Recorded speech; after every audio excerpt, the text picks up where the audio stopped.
রাধে রাধে। তোমরা সবাই কেমন আছো? আশা করি সবাই ভালো আছো। আর আমার শরীরটা ভালো নেই, আমার গায়ে প্রচণ্ড জ্বর, আবহাওয়া চেঞ্জের কারণে তার জন্য প্রচণ্ড জ্বর। মানে নাক দিয়ে জল বেরিয়ে যাচ্ছে, চোখ দিয়ে পুরো জল বেরিয়েই যাচ্ছে, আর আমি কথা ঠিকঠাক মতন বলতে পারছি না। যদি ভুল হয়ে থাকে ক্ষমা করে দিও। আর এখন বাজে 10:30 মতন। বহুত কষ্টে আমি বাড়ি থেকে বেরিয়েছি। তো দেখতেই পাচ্ছ কীরম অবস্থা, চারিদিকে পুরো কাদা হয়ে গেছে। এদিকে বর্ষাকাল, তো সূর্য ওঠেনি, মেঘলা হয়ে আছে, পুরো অন্ধকার অন্ধকার লাগছে। তো আমাদের এই দিকের অবস্থা এই রকমই। আর বৃষ্টি হওয়া মানে আমাদের অত্যাধিক কষ্টের মধ্যে যেতে হয়, বাইরে বেরোতে হয়, যে কোনো একটা কাজ করার সময় অনেক কষ্ট হয়, কারণ আমাদের সব জিনিসটাই মানে সব কিছুই বাড়ির বাইরে। তো না গেলেও কিছু হয় না, আর আমাদের বেরোতে হয়। আমরা এই কাদার মধ্যে চলতে চলতে হাজার লেগে যায় পায়ে, এইরকমই অবস্থা হয়ে যায় আমাদের। তো তোমরা অনেকেই জানো যে এই রাস্তাটার ব্যাপারে। তো আগেও তোমরা দেখেছো, দেখতে পাচ্ছ কীরম পার অবস্থা হয়ে গেছে।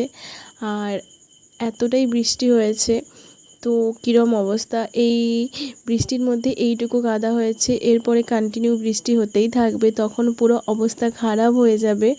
মানে এই যে রাস্তাটা এতটা ভালো আছে, মনে হচ্ছে এটা আমাদের কাছে ভালো, তখন আরও খারাপ হয়ে যাবে। মানে এতটা ভালো রাস্তাও তখন আরও খারাপ হয়ে যাবে। এই দেখো আমার পায়ের অবস্থা, এইটুকু এসছি এইরকম অবস্থা হয়ে গেছে। মানে বুঝতেই পারছো কতটা খারাপ। মানে সামনে পুকুর থাকলে পুকুরে পা ধুতে হয়। বাইরের আবহাওয়াটা এতটাই খারাপ, তো বেরোনোই যাচ্ছে না। আর প্রায় কম বেশি সবারই ঠান্ডা লাগছে, জ্বর হচ্ছে। তোমাদেরকেও বলছি তোমরাও এতটা ঠান্ডা লাগিও না, আর এতটা বৃষ্টিতে ভেজো না। আমি বৃষ্টিতে ভেজেছিলাম, যার জন্য এইরকম অবস্থা হয়ে গেছে। তো এখন আমি ওষুধ খেয়েছি, সকালে দিদা ওষুধ এনে দিয়েছিল, খেয়েছি। শরীরটা মাত্র সকালে একটু আগে খেয়েছি, তো যার জন্য এতটাও এখনও ঠিক মনে হচ্ছে না। তো পরে হয়ে যাবে। তো আমি আর বেশিক্ষণ থাকবো না, কারণ দিদা বকছিল যে এতক্ষণ বাইরে আছি, তাই জন্য আমি ঘরে চলে যাব। তুমি কি রান্না করো? পটলের তরকারি, ডাল, নিরামিষ খাবার।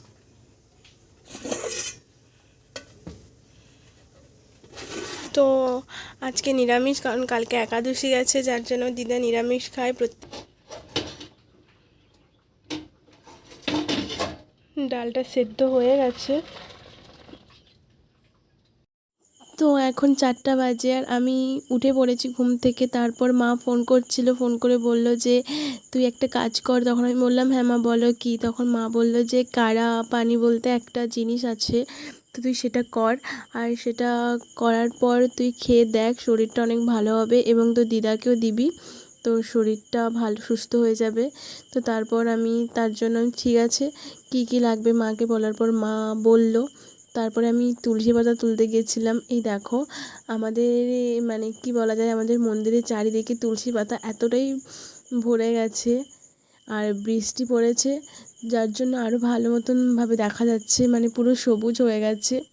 তো গাছগুলো বর্ষাকালেই তো বের হয়, তোমরা সবাই জানো। তো দেখো চারিদিকে পুরো বনের মতন হয়ে গেছে, তুলসী গাছে পুরো ভরে গেছে। তোমরা দেখতেই পাচ্ছ কীরম অবস্থা। তো ছোট ছোট ফুলও হয়েছে, আর এখানে দূর্বা ঘাসও আছে, ফুলের গাছও আছে। তো আমি তুলসী পাতা তুলবো, কারণ আমি যেটা করব মানে কাড়া পানি, ওটাতে তুলসী পাতা লাগবে, যার জন্য আমি তুলসী পাতাটা তুলবো। তো তো আমি তুলসী পাতা তুলে নিচ্ছি, কারণ তুলসী পাতা এটাই খুবই প্রয়োজনীয় একটা রেমেডি, যার জন্য তুলসী পাতা অত্যাধিক প্রয়োজন। আর তুলসী পাতা বিভিন্ন রকম কাজ আছে, তোমরা অনেকেই জানো, চুলে অনেকটা সাহায্য করে, এবং সর্দি কাশি জ্বর সব কিছুতেই তুলসী পাতা অনেকটা সাহায্য করে। আর ছোট বাচ্চাদেরকে তুলসী পাতা আর মধুর রস দিয়ে তাদেরকে খাওয়ালে অনেকটা সাহায্য হয়, কারণ তুলসী পাতা একটা বলতে গেলে আয়ুর্বেদিক ওষুধ। গ্রামে খুব প্রচলিত আছে, তুলসী পাতার ব্যবহারটা অত্যাধিক হয়। এখানে তো ছোটো ছোটো বাচ্চাগুলো এমনি তুলসী পাতা তুলে খায়, আর এটা খুবই ভালো। তো তোমরাও সবাই জানো। তো ডাক্তারের কাছে গেলে ডাক্তারও এটা বলে অনেক সময়, আমিও যেটা দেখেছি। তো তোমরা এটা ট্রাই করে দেখতে পারো একবার। তো আমি তুলসী পাতাগুলোকে ধুয়ে নেব, কারণ এবারে আমি যেটা করব, তো চলো করে নিই। তো আমি এখানে নিয়ে নিয়েছি কয়েকটা তেজপাতা, তুলসী পাতা, লং, এলাচ, দারচিনি এবং দুটো বাতাসা নিয়েছি, একটু চা নিয়েছি, তারপরে আদা নিয়েছি, একটু নুন আর পরিমাণ মতন জল। আমি এখানে 4 কাপ জল নেব। তো কারণ এটা ফুটোতে অনেকটা সময় লাগবে, মিনিমাম আধা ঘন্টা মতন এটা ফুটতে লাগবে।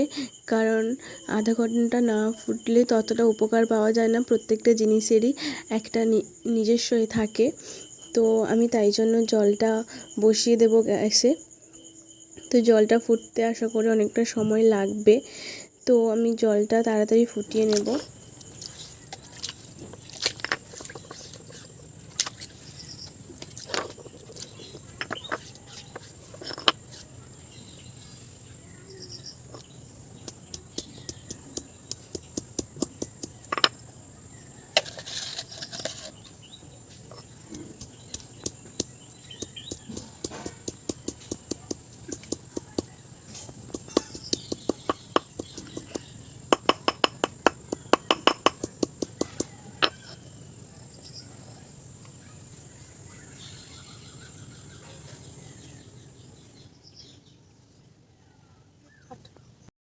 আমি একবারেই ভুলে গেছি, তো আদাটা থেতো করার কথা, তারপরেই আমি খুব তাড়াতাড়ি গিয়ে আদাটা থেতো করে এনেছিলাম।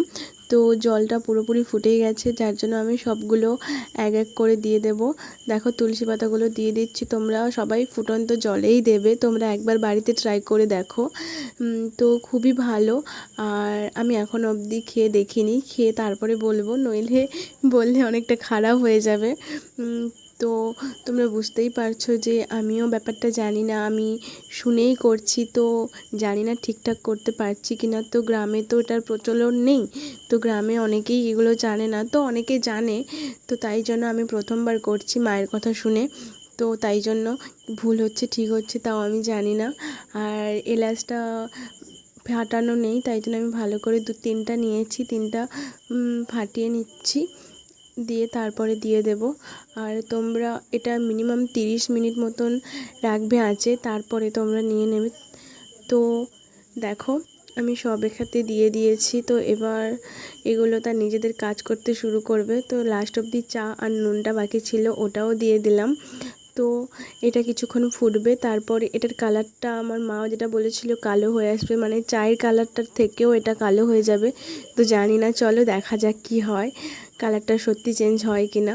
তো চা দেওয়া আছে, এই সমস্ত কালার মিক্স হয়ে কীরম আসে।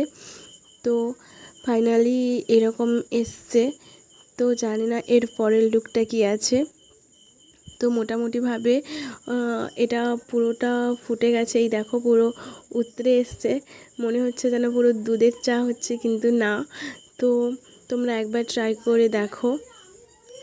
আর এই দেখো কীরম কালারটা হয়ে গেছে, ফাইনালি মা সত্যিই বলেছিল পুরো কালো হয়ে গেছে। তোমরা দেখতেই পাচ্ছ লাস্ট অবধি, মানে আমি পুরো 35 মিনিট মতন এটাকে রেখেছিলাম, টাইম ধরেই করেছি। তারপরে দেখো কালারটা ফাইনালি এইরকমই এসছে, পুরো কালো হয়ে গেছে। তো আমি দেখেই ভাবছি যে এরকম কালো হয়ে গেছে মানে খেতে কেমন হবে, মানে বুঝতেই পারছো দেখতে কেমন কেমন লাগছে। তো জানি না এর রেজাল্ট কেমন হতে পারে। তো অনেক সময় বলে না খারাপ জিনিসটার ভেতরেই আসল গুণ লুকিয়ে থাকে। তো চলো আমি এখনও টেস্ট করিনি, তো আমার দিদা খাবে, যার জন্য আমার দিদার শরীরটা খুব খারাপ। তো প্রথমে আমার দিদাকেই দেব। তো আমার শরীরটা এখন একটু সুস্থ হয়েছি আমি ওষুধ খাওয়ার পরে। তো তারপরে আমি আমার দিদাকে দেবো, কারণ দিদার শরীরটা এখন বর্তমান এখনও ঠিক হয়নি, ওটাকে বলে না ছোঁয়াছুঁই, ওই রকমই হতে পারে। তো আমার হয়েছিল প্রথমে, তারপরে আমার দিদার গায়ে চলে এসছে। তো তোমরাও সাবধানে থেকো। তো এটা আমার সম্পূর্ণ হয়ে গেছে, তো যার জন্য আমি এটাকে নামিয়ে নেব, তারপর দুটো কাপের মধ্যে নিয়ে নেব। তো তোমরা দেখতেই পাচ্ছ কাপের রঙটাও একই, মানে কালো, আর এটার কালারটাও খানিকটা কালো, যার জন্য পুরো মিক্স হয়ে গেছে। আর তোমরা প্রপার কালারটা বুঝতে পারছো না, তো এটা অনেকটা কালোই। আর তোমাদের যেটা বলবো, অনেক সময় হয় না কালোর মধ্যেই গুণ লুকিয়ে থাকে, দেখতে খারাপ কিন্তু এর গুণ অনেকটাই আছে। তো তারপরে আমি চ্যবনপ্রাশ একটু নিয়ে নেব, কারণ আমার দিদা চ্যবনপ্রাশ খায়। তো আর সর্দি কাশির মধ্যে চ্যবনপ্রাশটা অনেকটাই উপকারী। তো তোমরা চ্যবনপ্রাশ অনেকেই খাও, আবার অনেকে খাও না, তো খেয়ে দেখতে পারো। তো এটা টেস্টও আছে। তো আমার দিদা এটা খাবে, তো আমার দিদা খেয়ে বলবে কেমন হয়েছে, তারপরে আমি খাবো। তোমার দিদা চ্যবনপ্রাশটা খাচ্ছেই, দেখো মুখটা কীরম হয়ে যাচ্ছে দেখতে পাচ্ছ, চ্যবনপ্রাশ খেয়ে মুখটা কীরম বাঁকিয়ে নিচ্ছে। আর তারপরে এই কাড়া পানিটা খাবে, আমি জানি না কেমন হয়েছে। তো চলো ফাইনালি দেখে নেব কাড়া পানিটা দিদা খেয়ে কী বলে, জানি না কেমন হয়েছে। তো তোমরা আমাকে সাপোর্ট করো, ওকে? এটা খেতে কেমন হয়েছে? একটু তেতো তেতো লাগছে, আর এতে অনেক কিছু ফর্মুলা দেওয়া আছে, যেমন কি কি? যেমন আদা, লবঙ্গ, দারচিনি, এলাচ, গোলমরিচ, তুলসী পাতা, হালকা একটু চিনি, আরে এদিকে একটু তাকাও। চা। আর কিছু না দিয়ে তারপরে কি করতে হয়? এটা গ্যাসে একটা পাত্রের মধ্যে ভালো করে ফুটাতে হয়, মিনিমাম 8 ঘন্টার উপর ফুটিতে হয়। তারপরে জলটা মোটা হয়ে গেলে তখন নামিয়ে এটাকে খেতে হয়। এটা এই সর্দি জ্বরের জন্য খুবই উপকার। ওটা খেলে কি শরীরটা সুস্থ লাগে? হ্যাঁ, হালকা লাগে। আচ্ছা আচ্ছা। ধন্যবাদ। আমার ভাইও খাচ্ছে, দেখো। এটা কি ভালো লাগছে ভাই? Test tasty tasty. ফাইনালি এবারে আমার পালা। দিদা তো খেলো, রেজাল্টও বলে দিল, কিন্তু আমি তো কখনো খাইনি, এটা প্রথমবার খাচ্ছি, দেখি কেমন লাগে। দিদা তো বললো খেতে খুব ভালো। তো চলো।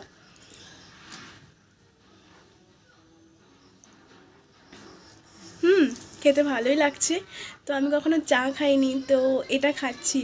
এটা কিন্তু খুবই টেস্টি এবং শরীরেও দিক দিয়ে খুব উপকার হয়। তোমাদের অনেকে ঠান্ডা লেগে যায়, তো এটা একবার ট্রাই করে দেখতেই পারো যে সত্যি কাজ করে কিনা। তো আমি এটা প্রথমবারই করছি। কি বলবো, এটা যেহেতু আমি জানিও না করতে ঠিক মতন, তো আমার মা ব্যাঙ্গালোরে থাকে, তো ওখান থেকেই মা আমাকে বলেছে, মা ওখান থেকেই শিখেছে। তো মা আমাকে ফোনে ফোনে বলে দিয়েছিল যে এরকম করবি, এরম এরম দিবি, তো এটা নাকি খুব উপকারী। তো তাই জন্য আমি প্রথমবারই করেছি। তো যাই জন্য আমি তোমরা দেখতেই পাচ্ছ, তোমরা সবাই দেখো ভালো করে, তোমরা দেখেওছো, একবার করে দেখো, কিন্তু খুবই ভালো উপকার পাবে। আমাকে যেটা মা বলেছে, তো আমি এ পর্যন্ত জানি না, আমি তোমাদেরকে রেজাল্টটা পরে জানাবো। তো চলো আজ এই পর্যন্ত, দেখা হচ্ছে পরের ব্লগে। তোমাদের ব্লগটা ভালো লেগে থাকলে লাইক, কমেন্ট, সাবস্ক্রাইব, শেয়ার করে দিও, কারণ আমি যেহেতু প্রথম ব্লগ করা শুরু করেছি, অনেক জায়গায় ভুলও থাকতে পারে, ছোট বোনের মতন এবং মেয়ের মতন, তোমরা ক্ষমা করে দিও আমাকে। আজ এই পর্যন্ত, রাধে রাধে, টাটা।